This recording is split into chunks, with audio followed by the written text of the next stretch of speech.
In this video, I will show you how to bulk import invoices in NetSuite. So the first thing you need is a CSV file with your invoices. The first row is the headers, the name of the columns, and then after you have all your invoices records. Here I have only one, just for the sake of the example. Now in NetSuite, I will go in the top bar, I will go in Setup, Import Export, Import CSV Records.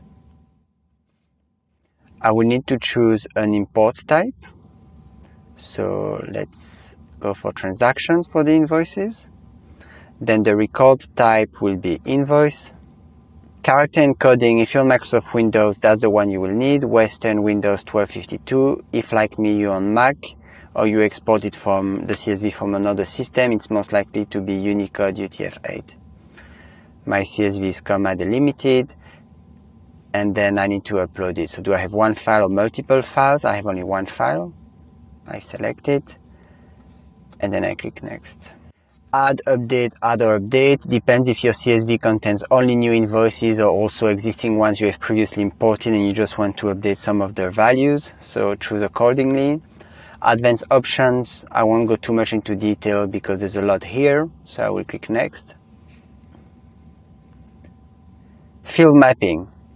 On the left is the Kolleno fields because I exported that from Kolleno, that very basic CSV, but it's basically your CSV headers that you saw in the first CSV. And on the right is the name of the fields from NetSuite.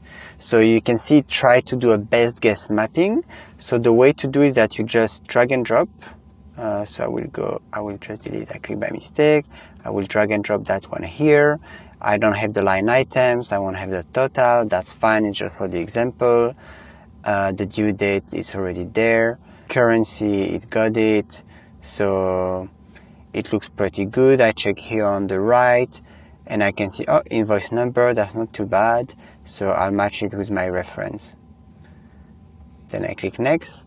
So that's interesting because that mapping you've just done in step 4, field mapping, you will most likely need to reuse it because if you do it once, you're likely to re-import the same type of file in the future. So you can just save the mapping. I will just call it mapping invoices. And then I do save and run. So you have the confirmation. You have a click to view the import job status. So I will go. You can see my previous test that I've done before recording this video. The latest one is here.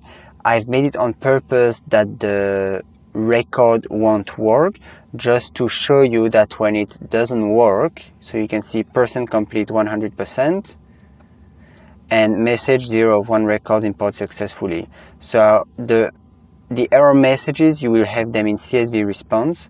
So you can just download that CSV by clicking on it. And then it will tell you exactly what's the problem with the row that you imported, and then you Google it, you check NetSuite FAQ, and you will know what's the problem that you had. So if you liked it, just give it a thumbs up on the video, and looking forward to see you on the next one. Bye bye.